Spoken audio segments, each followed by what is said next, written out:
This is us, episode 1 and 2, season 5. So, there's going to be spoilers. So, if you haven't watched it, watch it. You have time, honestly, because it's not going to come back on for 2 weeks. But with that being said, I'm going to talk about each character from episode 1 and 2. I feel like that's just the best way I can sit there and kind of just describe my feelings, my thoughts about characters and the episode as a whole.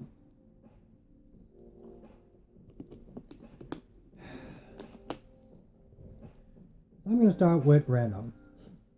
Random has a lot going on.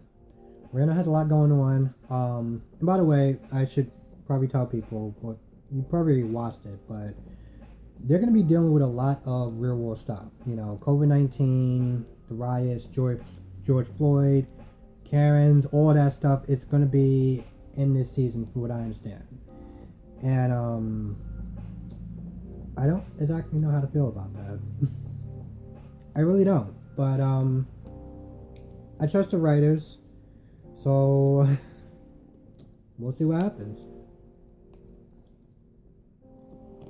So yeah, Randall is dealing with a lot, and a lot of it has to do with the racial tension that's going on in the world, the deaths of black people in general. It's a lot of stuff that's just hitting him, and it's hitting him so much that it's affecting his family. The way he interacts and with his family in general. Up until the point where he wasn't even going to go to the cabin. Apparently they, was going to be doing a birthday thing with Kevin and Kate and Randall, and Randall was just like, I'm not going. He pretty much just wanted to spend time, his birthday, with his family. And at first, Kate was like, does this have anything to do with between the fight that Kevin and Randall had?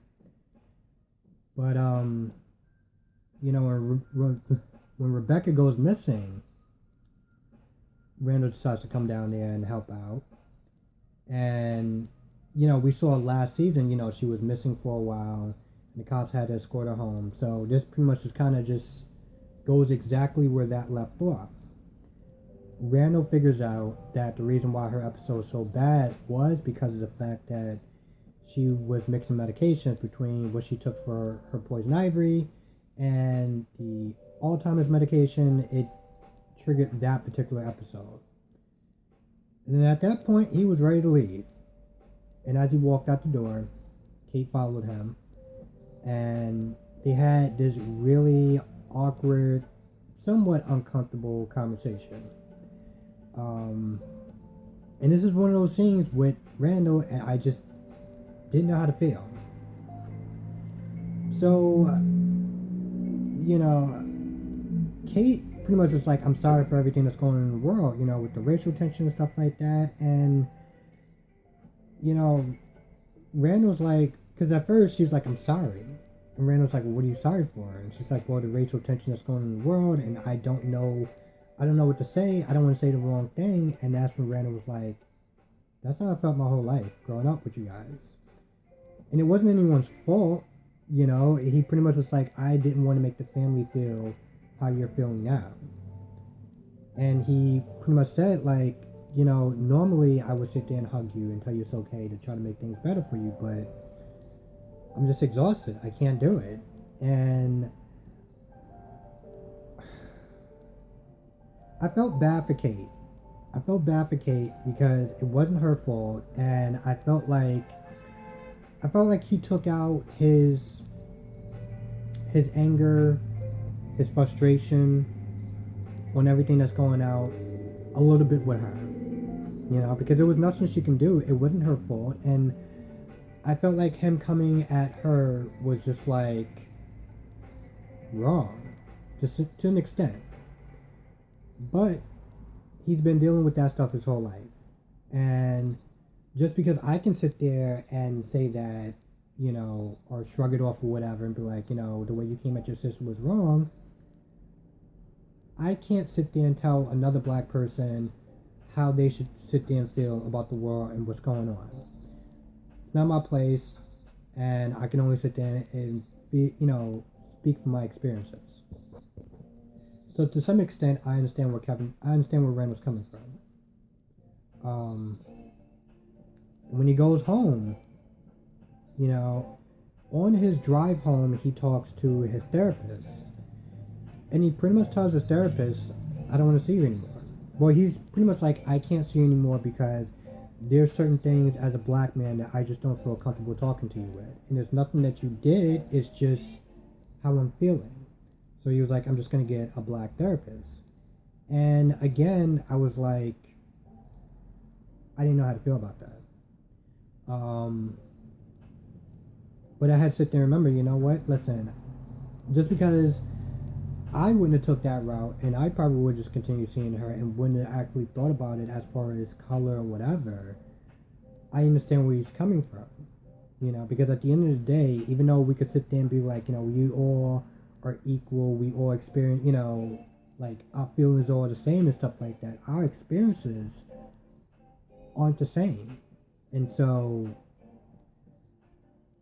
to an extent, I understand where Kevin is coming from, and even the doctor, even his psychiatrist, like, listen, at the end of the day, your mental health is important, and if you feel like that person, that black psychiatrist is going to sit there and treat you better based on both your experiences and just whatever, you do what you got to do. So I was a little kind of perplexed about that, but I don't know. I understand where he was coming from to a certain extent. And yeah, he celebrated his birthday with his family, and he told his wife, that a lot of the stuff that's going on in the world is getting to him, and it's understandable. It's not like he's having a breakdown. It's a lot. And honestly, tell you the truth, his was probably the most heaviest story. You had Kevin that was dealing with Madison. Jesus Christ, I literally forgot her name. But yes. So he's, I don't really understand what's really going on with Kevin to some extent. He did talk to, okay.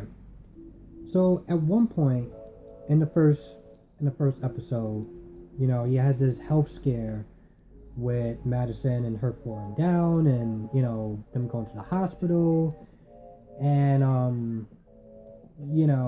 I guess maybe just took that to kind of make him.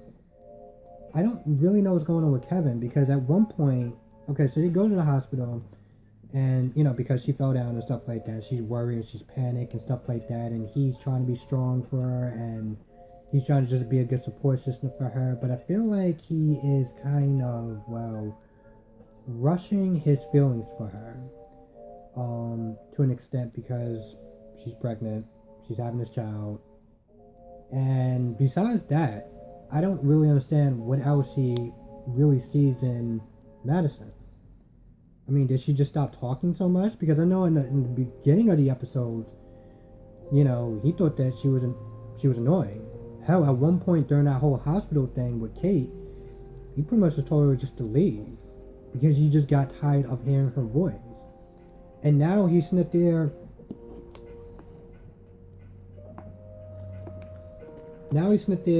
Pretty much like on top of her, talking about, he's ready to marry her and stuff like that. And I'm like, bro, you're going from like 1 to 60, like what?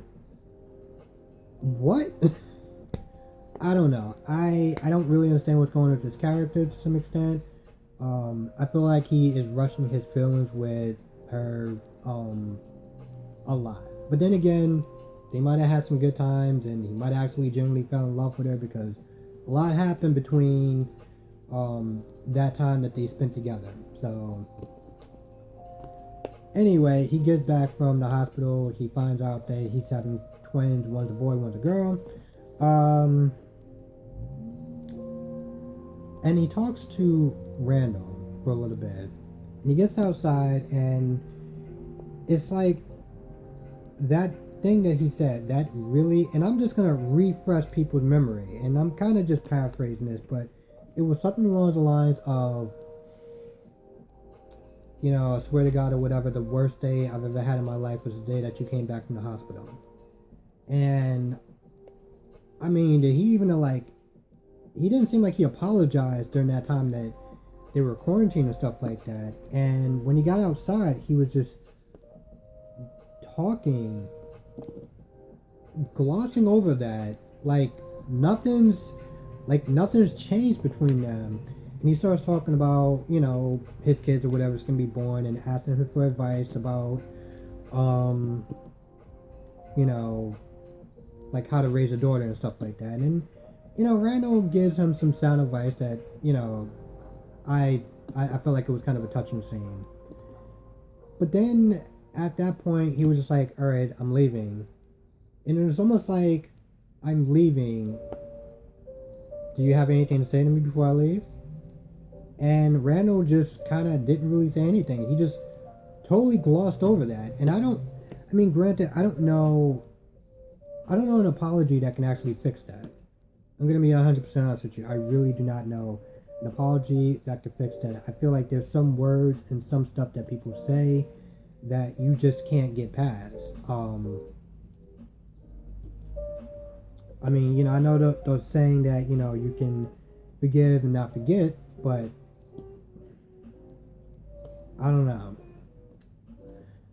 Anyway, he didn't apologize and he drove off, and there was just this really awkward scene, like when he was leaving, like he knew he should have said something, but he didn't say anything. So I don't know what that's about. Kate really didn't have a lot of moments. Except for the fact that she felt terrible after that conversation with Randall, and she didn't really know what to do with it. And, this wasn't something that she could just sit there and talk to Toby about and feel better. This was just something she just had to sit with. But then, she did find out that they got a match or whatever for the adoption. I guess they're doing like a surrogate or whatever. I'm not sure how they're doing it, but they got a match, so cool. I'm not gonna lie, in this 2-hour episode, there really wasn't a lot with Kate. And you know what? I'm just gonna sit there and just say this right out the bat before I kind of wrap this up a little bit, because yeah. The one thing that I have never really understood in the 4 seasons, and now 5 that I've watched, is Rebecca and Miguel.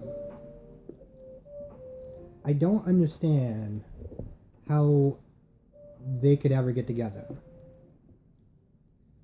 Miguel and Jack weren't even related, and they were they were closer as brothers than some siblings I've met in my life. And losing your brother / best friend, what on earth possessed him to marry his wife is beyond me. Now with Rebecca had one of those one in a lifetime kind of loves. And it doesn't mean that she couldn't find somebody else that could be equally, that she can have another great love story with. And it may not be the same as Jack, but it may be epic just the same. But with your husband's best friend, really? It's just something that I'll never understand. Ever. Where the hell was I? Oh yeah, Kate. Yeah, she didn't really do much of anything except for they found out that she's gonna be they got a match for her, so that's cool. Toby didn't really do much of anything either. He gave sound advice to Miguel. They had a nice moment. Miguel was kind of really shaken up about the whole episode that Rebecca had, and he just really didn't know what to do and how to process it. And Toby kind of shared some of his experience that he had how he deals with, his medication and stuff like that, and episodes and stuff.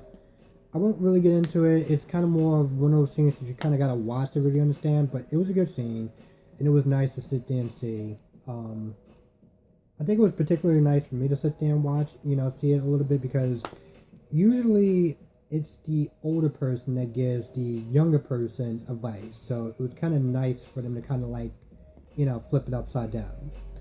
Um, Now, I gotta sit there and say, when they did the flashbacks, there really wasn't a lot of stuff that really happened with Jack. Um, that was that interesting, except for the fact that he talked to his dad. He actually had somewhat of a civil conversation. Um, and this had a lot to do with the fact that Jack was having a day. And the type of day where he decided to go to the chapel and pray, um, knowing his history, how he felt about God, um, all the crappy stuff that's happened in his life. And I always find those scenes kind of interesting because, you know, you could be damn near an atheist. You can not go to church or whatever. The minute something bad happens, you pray like there is no tomorrow. No matter what kind of screwed up stuff you've done in life, you're praying. And that's exactly what he did. He wound up going to that chapel. He wound up praying. And other than that, I mean, there was just some scenes with, like him going to the hospital to Rebecca, and him just being panicky and stuff like that. It was kind of an interesting scene with Rebecca. When Rebecca was sitting there talking about how men are always supposed to be treated like men and act like men, and not really let their guard down, and it was just this really nice scene. I'm not gonna really kind of go over it verbatim, but it was a lot. It was a lot to do about how men, when you love someone, you kind of not afraid to let your guard down, and even though that you're out of control and you're used to being in control, it's just something that you got to sit there and just take on the chin as being a man. Other than that, nothing else really happened. It kind of went back to the first scene, and then kind of went back to the... Nothing really important happened at that point. If you've seen the first season, then you already know what happens. There was some interesting stuff with Randall's dad and Randall's mother. Really interesting stuff what happened with Randall's mother.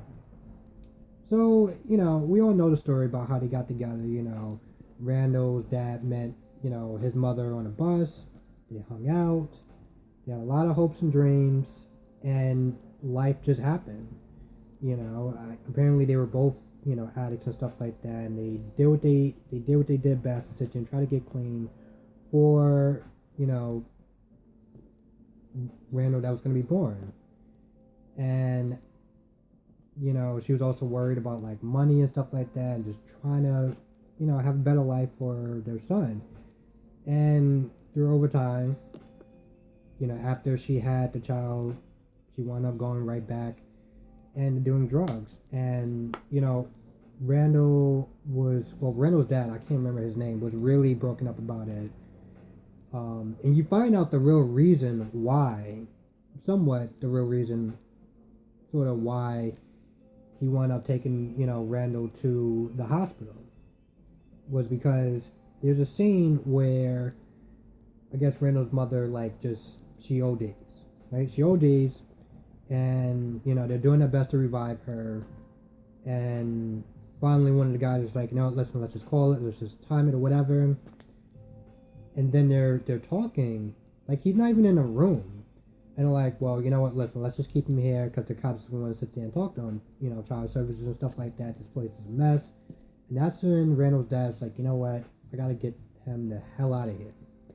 And that's sort of the reason why, I guess, it kind of pushed him to, take the baby or Randall to the fire station. So, long story short, it turns out that Randall's mother was alive. Like, they were doing resuscitation and stuff like that, and they were sitting there talking about, oh, like, where did he go, whatever. You know what? It's the cops' problem, or whatever. And one of, I guess, the younger guys, the rookie or whatever, looked at her and realized it was a pulse. And then towards the end of the episode, she was alive. She woke back up. And this is one of those things where it's like, I looked at it and I was like, are you serious?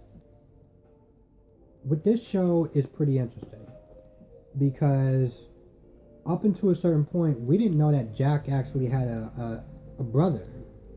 And so when they introduced him into the show, I felt like, you know what, if the writing wasn't on point, if people didn't love the story, throwing a character into the show out of the blue would have never worked. And I mean, I watched the character, I can't remember Jack's brother's name, but I really actually wound up liking his brother. And so seeing the fact that they're gonna, like, I'm assuming at some point they're gonna throw Randall's biological mother into the show, I'm like, I want to be kind of skeptical. I want to be kind of, well, you know the word I'm gonna sit there and say. I want to be kind of that, but I'm also just like, they did a really good job with Jack's brother. So I'm gonna sit there and hold off judgment until I actually see how it goes, in general. I mean, throughout the show. And that's pretty much about it. I know this review is a little kind of long, but this was kind of the only way I can really sit there and kind of cover, episode 1 and episode 2, and kind of talk about everyone to some extent without really kind of like, I don't know. I'll just tell you the truth, like, I'm not gonna lie. I really don't want these reviews to go like my Counselor Dash reviews. And I feel like this way may be kind of more better. I can just talk about characters and just kind of talk about like some of the highlights and just my thoughts on this show.